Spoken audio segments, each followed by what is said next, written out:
everybody, this is Chuck at Little Windy Hill Farm. I wanted to give everybody an update. We have gotten our wood back from the kiln. We got 4 of these white oak crotch figure slabs. I'm going to pick up the camera so I can pan around.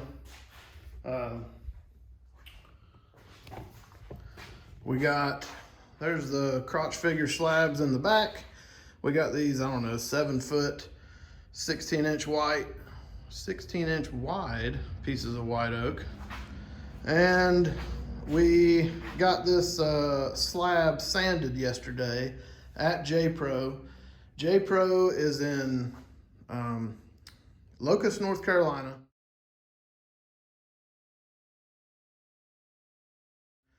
He's got the negative pressure kiln.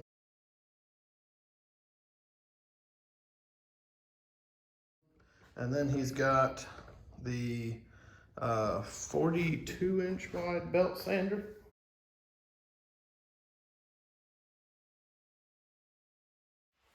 All right, so what we did was we had him put the one of these crotch figure slabs through the belt sander, and we did both sides. I'll put a little piece of a video in there for that.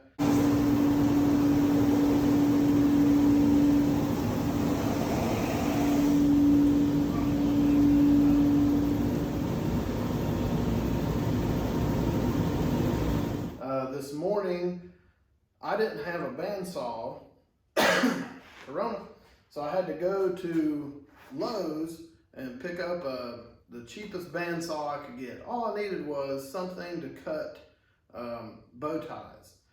And so I picked up a piece of red oak just so it would contrast with the white oak a little bit. And we cut those into bow ties. I cut them into bow ties.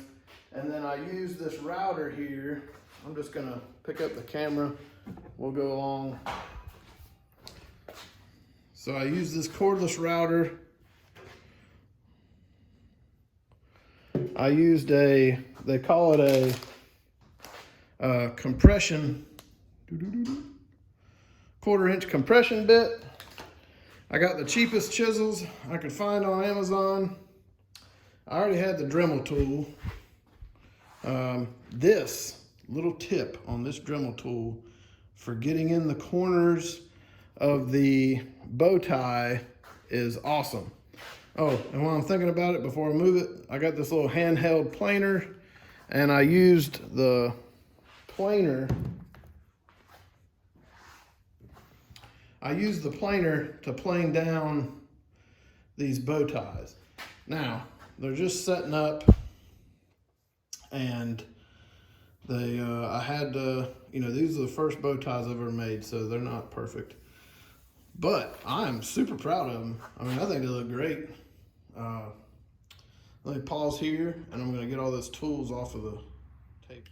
All right, so now I got all the tools off of there. This thing is about 46 inches long, and then it's about, I don't know, 33 inches wide up at the top part and about 23.5 inches wide down here. It is a crotch figure, and then of course it had a limb coming out right there. It's just got a whole lot going on. I haven't trimmed off this end. Let me give you one more shot of the grain.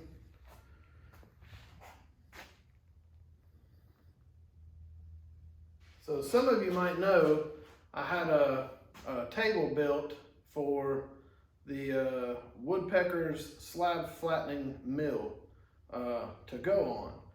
And when I found Josh at J-Pro, I thought, well, man, he's got this sander in here. Maybe I wasted money putting into the slab flattening machine. Yes and no. If your slabs are pretty flat, he can put them right in the belt sander, and as long as they're 42 inches or narrower, and he can flatten them pretty good. But if, like the other slabs I have, they've got some humps in them, and so I'm gonna have to use the slab flattening jig to cut those down some, and then I'll probably take them back to them and have them run through the sander. I mean, it was just awesome. It was almost an emotional moment to see this slab go from where I cut it on the sawmill to sitting back there in the woods for over a year, to dropping them off, to just wondering, you know, what I was gonna be picking up, because everything's unknown. All this is brand new to me. Making these bow ties today, I've never made a bow tie before. I've watched a good bit of YouTube videos on it. To make bow ties for me, I had to go get a bandsaw. I had the router, I had that small planer. I did get a little bit for my Dremel to get in the corners. I bought cheap chisels. I bought the most expensive chisels that I could afford, let's put it that way, which were cheap ones. And the second time I used the 1-inch chisel, I broke the tip off of the corner. So that's probably user error. I don't know, they might just be cheap chisels. So be careful. If you break off pieces of your chisel down in your bow tie, don't stick your Dremel down in there. I didn't learn that the hard way. I actually saw the chips, got them out, vacuumed it out, and then got the Dremel back in there. I'll let you know, the next phase of this is going to be cutting these two ends off, sanding it down to the 120, and then I'm going to attempt some epoxy. That's going to take a week or two because I haven't even bought the epoxy yet. And my work, I'm really busy at work right now. So we will resume this as soon as I, one, decide whether or not I'm going to do epoxy, and two, get time to get back out here. Thanks for checking in. We will see you next time.